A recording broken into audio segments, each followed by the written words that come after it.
স্বৈরাচারী ও দুর্নীতিগ্রস্তদের সরকার চলছে রাজ্যে। আত্মসম্মান থাকলে এতদিনে পদত্যাগ করতেন মুখ্যমন্ত্রী। শহীদ মিনারের সভা থেকে মমতা বন্দ্যোপাধ্যায়ের বিরুদ্ধে আরও সুর চড়ালেন বিরোধী দলনেতা সূর্যকান্ত মিশ্র। পাশাপাশি সিপিএম নেতা গৌতম দেবের অভিযোগ, রাজ্যকে শেষ করে দিচ্ছেন মমতা বন্দ্যোপাধ্যায়, মানছেন না সুপ্রিম কোর্টকেও। অন্যদিকে শহীদ মিনার সমাবেশে গিয়ে অসুস্থতার কারণে বক্তৃতা না দিয়েই ফিরে যান বুদ্ধদেব ভট্টাচার্য।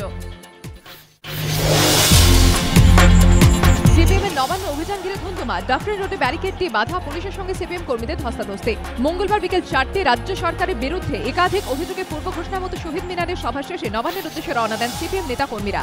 কিন্তু ডাফরিন রোডে ব্যারিকেড দিয়ে পুলিশ তাদের আটকে দেয়। সিপিএম কর্মীরা ব্যারিকেড ভেঙে এগোনোর চেষ্টা করলে পুলিশের সঙ্গে তাদের ধস্তাধস্তি বেঁধে যায়। এরপর ওই জায়গাতে অবস্থানে বসার ডাক দেন সিপিএম নেতা সুজন চক্রবর্তী। বিকেল 5টা নাগাদ অবস্থান তুলে নেওয়া হয়।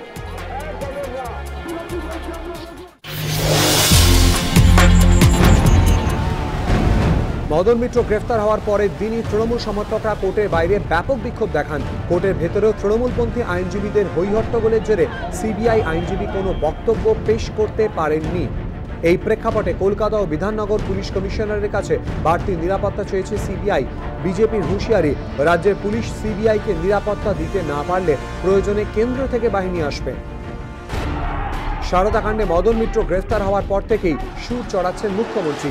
মদনের পাশে দাঁড়াতে নিজেই নেমে পড়েছেন পথে। এভাবে প্রতারণায় অভিযুক্তের জন্য মুখ্যমন্ত্রীর পথে নামা নিয়ে অনেকেই প্রশ্ন তুলেছেন। এই পরিস্থিতিতে সোমবার মুখ্যমন্ত্রীকে নিশানা করে বিজেপি।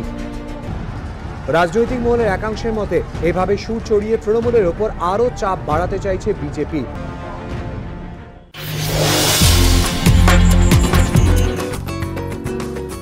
পরিচালক অর্জুন রামপাল, তার পরিচালনায় কাজ করছেন রণবীর কাপুর। অবাক হচ্ছেন তো? ভাবছেন অভিনেতা থেকে পরিচালক হতে চলেছেন অর্জুন? না, বাস্তবে তেমনটা নয়। এমনটা ঘটছে পর্দায়। নতুন ছবি রয়। ছবিতে এক পরিচালকের ভূমিকায় দেখা যাবে অর্জুনকে। তার পরিচালনায় অভিনয় করবেন রণবীর। ছবিতে রণবীরের নাম রয়। তার জীবন নিয়ে ছবি বানাবেন অর্জুন রামপাল। এই ছবিতে আছেন জ্যাকলিন ফার্নান্ডেজ। এই প্রথম কোনো ছবিতে দ্বৈত চরিত্রে দেখা যাবে জ্যাকলিনকে। রয়ে অর্জুন রামপাল ও রণবীর কাপুর দুজনের সঙ্গেই প্রেমের সম্পর্কে জড়াবেন জ্যাকলিন। 2015তেই মুক্তি পাবে রয়।